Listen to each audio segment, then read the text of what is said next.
Marami ang nagtatanong kung paano daw ba pagkakitaan yung Facebook at TikTok. At meron daw ba mga requirements? At paano daw ba pagkakitaan yung Facebook Reels at TikTok? Simple lang. Kailangan meron kang stable internet connection.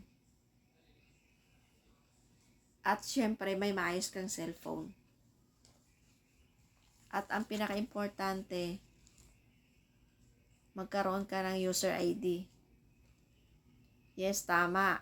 Importante na may user ID ka. Kasi, pwede mo nang pagkakitaan yung pag-post mo ng mga short video sa Facebook at sa TikTok. So, kung interesado kang malaman kung paano, mag-comment ka ng how sa video na ito or message me directly on my Facebook Messenger. At huwag na huwag mong kalimutang i-follow mo ako para maituro ko sa iyo kung paano. Okay? See you!